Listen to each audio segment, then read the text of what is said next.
अस्सलाम वालेकुम dear students. आज के लेक्चर में हम प्लांट्स में सपोर्टिंग टिश्यूज़ के बारे में डिस्कस करेंगे।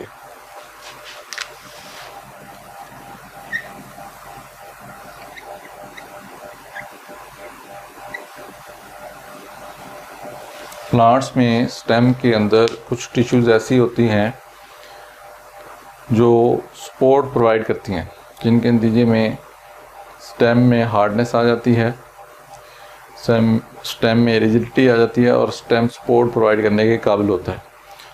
उन टिश्यूज़ को सपोर्टिंग टिश्यूज़ कहा जाता है। सपोर्टिंग टिश्यू बेसिकली बुनियादी तौर पर दो टाइप्स की हैं।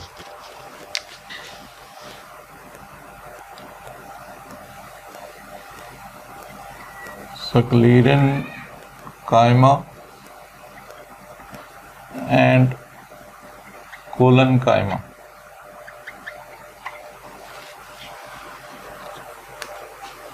अब हम स्क्लेरेनकाइमा को पहले डिस्कस करते हैं, उसके बाद फिर हम कोलेनकाइमा को देखेंगे।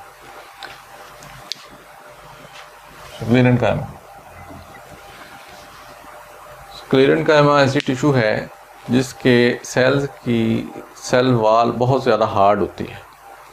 ठीक है, यानी स्क्लेरेनकाइमा के जो सेल्स हैं उनकी सेल वाल में हार्डनेस बहुत ज़्यादा होती है। सपोज ये एक स्क्लेरेनकाइमा सेल है, तो उसमें ये इसकी सेल मेम्ब्रेन,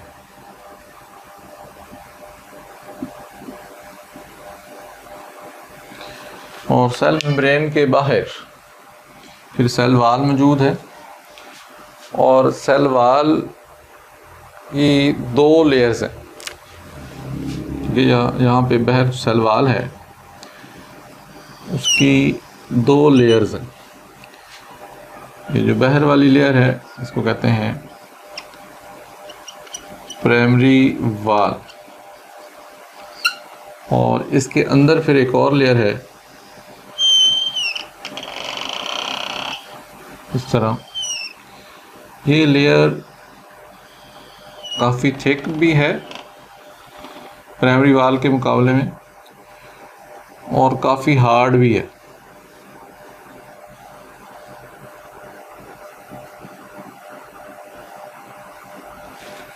ठीक है, तो ये जो दूसरी लेयर है ये इसको कहा जाता है सेकेंडरी वाल।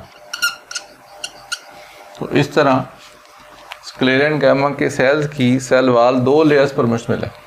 बाहर वाली लेयर को प्राइमरी वाल कहा जाता है, और दूसरी अंदर वाली जो लेयर है उसको सेकेंडरी वाल कहा जाता है। तो इस तरह ये दोनों लेयर्स मिलकर क्या बनाती हैं? Cell wall.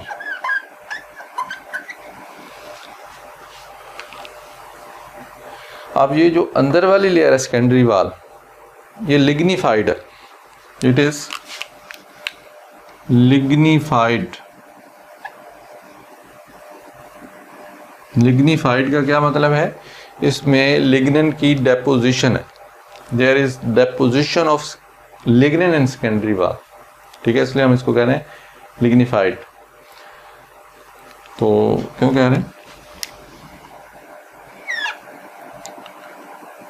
Has deposition of lignin in it। अब ये जो लिग्निन है ये क्या होती है? Lignin, it is an organic compound. ये एक ऑर्गेनिक कंपाउंड है, और जब ये ऑर्गेनिक कंपाउंड सेल वाल के अंदर डिपॉजिट हो जाता है तो उसके नतीजे में सेल वाल बहुत ज़्यादा हार्ड हो जाती है। An organic compound that makes cell wall very hard and rigid. ठीक है, ये काफ़ी रिजिड किस्म का ऑर्गेनिक कंपाउंड है और इसकी डेपोजिशन के नतीजे में सेल वाल काफ़ी ज़्यादा हार्ड हो जाती है।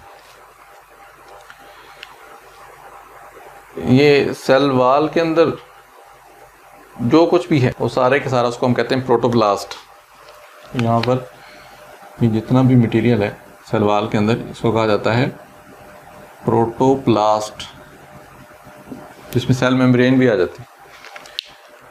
लिग्नेंट की डेपोजिशन की वजह से ये सेल वाल इतनी हार्ड हो जाती है कि अंदर जो प्रोटोप्लास्ट है, जो लिविंग मटेरियल है, वो सारे का सारा डेड हो जाता है। ठीक, तो इसी वजह से स्क्लेरेनकाइमा के सेल जब मैच्योर होते हैं तो ये डेड हो जाते हैं। ठीक है, तो अब हम स्क्लेरेनकाइमा के बारे में अगर हम इसकी समरी देखें तो स्क्लेरेनकाइमा क्या है? It is a supporting tissue. ठीक है, एक तो इसके बारे में ये बात है कि ये सपोर्टिंग टिश्यू है।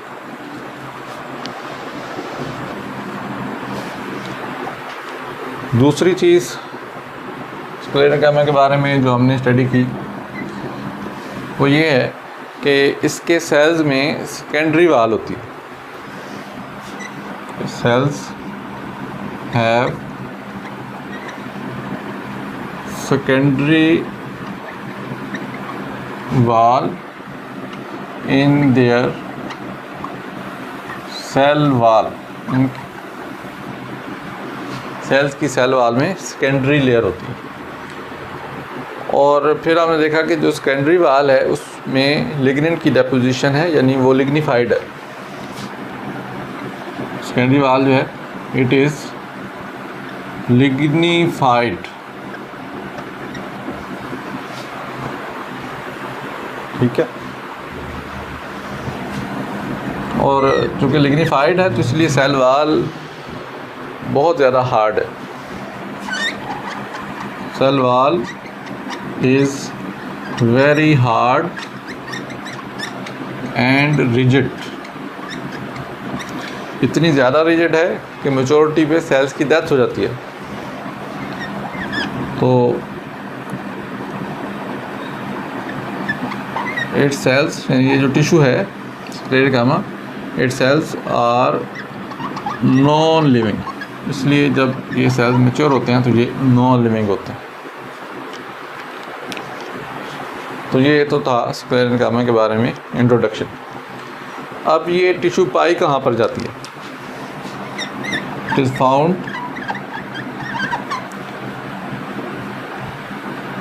नंबर 1 अलॉन्ग जाइलम, ये जाइलम के साथ पाई जाती है। नंबर 2 इन बंडल कैप, ये बंडल कैप में पाई जाती है। हम पढ़ चुके हैं लास्ट लेक्चर में स्टेम में कुछ प्लांट्स के अंदर वेस्कुलर बंडल के इर्द गिर्द स्क्लेरेनकाइमा का एक रिंग्स होता है, उसको कहते हैं बंडल कैप। ठीक है, तो वो जो रिंग है जिसको बंडल कैप कहा जाता है, उस स्क्लेरेनकाइमा के सेल्स पर मुश्तमिल है।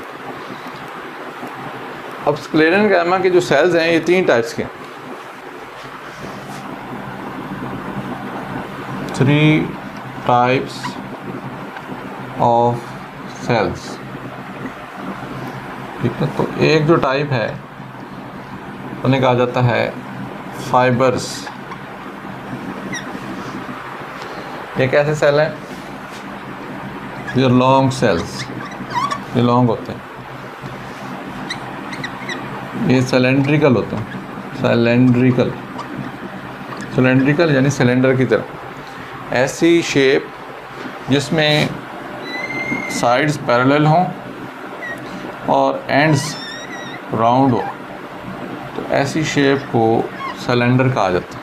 तो ये मोर और लेस सेल जो हैं ये सिलेंड्रिकल होते हैं। फाउंड अलोंग जाइलम, ये जाइलम के साथ पाई जाती है। ठीक है, दूसरी टाइप के सेल्स जो स्क्लेरेनकाइमा के अंदर मौजूद हैं उन्हें कहते हैं सक्लीरिड्स।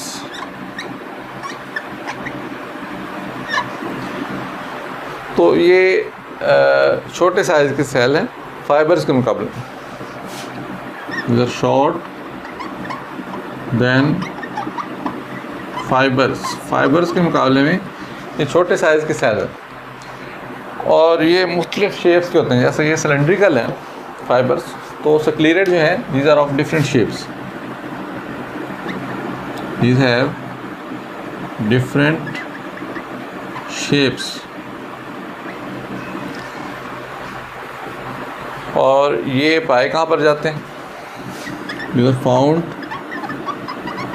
इन सीड कोट्स, ये सीड कोट्स में पाए जाते हैं। ठीक है, हर सीड में एम्ब्रियो के इर्द गिर्द एक हार्ड सा शेल होता है, होल होता है, उसको सीड कोट कहा जाता है।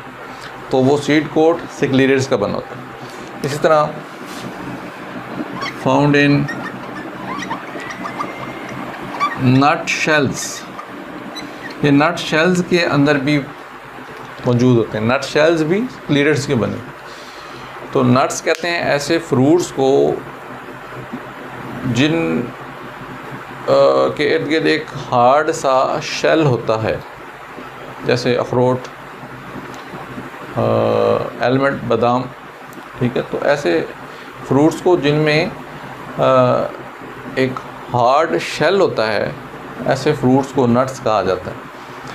तो नट्स का जो शेल है, जैसे बादाम का छिलका, वो स्क्लेरेट्स का बना होता है। तीसरी टाइप के जो सेल्स हैं जो स्क्लेरेनकाइमा से बिलोंग करते हैं, उन्हें कहा जाता है वेसल्स। इनको ट्रेकी भी कहते हैं। तो ये कैसे होते हैं? जो लॉन्ग एंड पाइप लाइक, ये लंबे होते हैं और पाइप तरह होते हैं, और ये एक दूसरे के ऊपर जुड़ के एक लंबा सा पाइप बना देते हैं। Joint end to form a pipe. ठीक है, ये एक दूसरे के ऊपर जुड़ के एक लंबा सा पाइप बना देते हैं। तो ये भी जाइलम के अंदर मौजूद होते हैं। ये वाटर कंडक्शन का काम करते हैं, they are involved in water conduction. ठीक है, स्क्लेरेट्स क्या करते हैं? ये प्रोटेक्शन प्रोवाइड करते हैं। ठीक है, दीज प्रोवाइड प्रोटेक्शन। इनका क्या रोल है स्क्लेरेट्स का? These provide protection. और इनका क्या काम है वेसल्स का? These involved in conduction of water. और फाइबर्स का क्या रोल है? These provide support. ठीक है, तो इस तरह स्क्लेरेनकाइमा के जो सेल्स हैं ये 3 टाइप्स के हैं। ओवरऑल तीनों सपोर्ट प्रोवाइड करते हैं, लेकिन फिर आगे इनकी स्पेसिफिकेशन हो जाती है। ये प्रोटेक्शन में इनका ज़्यादा रोल है सपोर्ट के साथ साथ, और इनका वेसल्स का वाटर सपोर्ट के साथ साथ वाटर की कंडक्शन में भी रोल। अब उसके बाद दूसरी जो सपोर्टिंग टिश्यू है कोलेनकाइमा, उसके बारे में देखते हैं। तो it is also a supporting tissue. ये भी एक सपोर्टिंग टिश्यू है, और इसके सेल्स की ख़ास बात ये है कि इनमें सेकेंडरी वाल नहीं होती। सेल्स लेक सेकेंडरी वाल, सिर्फ प्राइमरी वाल होती है। ठीक है, और जो प्राइमरी वाल है उसमें थिकनिंग मौजूद है।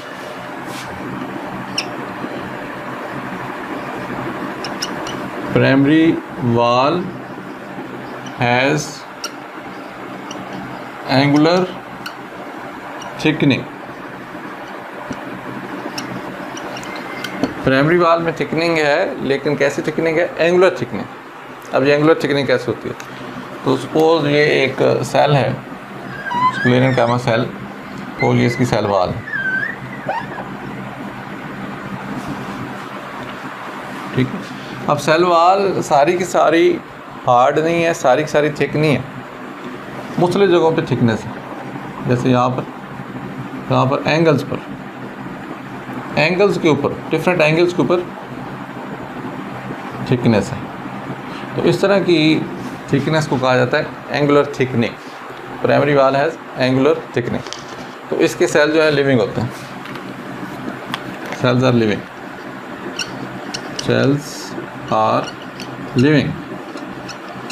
यानी हैव प्रोटोप्लास्ट, इनमें लिविंग मटेरियल यानी प्रोटोप्लास्ट होता है, इसलिए सेल्स लिविंग होते हैं। अब ये टिश्यू ये कहाँ पर पाई जाती है? It is found in cortex, पहले भी हम देख चुके हैं लास्ट लेक्चर में, ये कॉर्टेक्स के अंदर मौजूद होती है, एंड बिलो एपिडर्मिस, और एपिडर्मिस के नीचे मौजूद होती है। जैसे कि हर्बेशियस स्टेम में एपिडर्मिस के नीचे बाकायदा इसका एक सिलेंडर सा मौजूद होता है। कोलेनकाइमा हर्बेशियस स्टेम को या पौधे के जो हर्बेशियस पार्ट्स हैं उनको सपोर्ट प्रोवाइड करती है। ठीक है, it provides support to herbaceous stem or herbaceous parts of plant, या ये फिर पौधे के herbaceous parts को सपोर्ट प्रोवाइड करती है। herbaceous parts कौन से होते हैं? नाजुक पार्ट्स, नए नए वजूद में आने वाले पार्ट्स, जैसे नए पत्ते, नई ब्रांचेस, ठीक है, उनको सपोर्ट प्रोवाइड करती है। कोलेनकाइमा सेल्स की एक और ख़ास बात ये है कि इनके जो सेल्स हैं वो प्लांट की इलोंगेशन के साथ, प्लांट की ग्रोथ के साथ इलोंगेट होते हैं। Cells elongate with increase in length of plants. ठीक है, पौधे की जैसे जैसे लेंथ इंक्रीज़ हो जाती है, इसके सेल्स भी साथ साथ इलांगेट होते हैं, क्योंकि इसके सेल्स की जो सेल वाल है उसमें इलास्टिसिटी होती है। तो ये था प्लांट्स में सपोर्टिंग टिश्यूज़ के बारे में। उम्मीद है आपको समझ आई होगी। बहुत शुक्रिया। अल्लाह हाफ़िज़।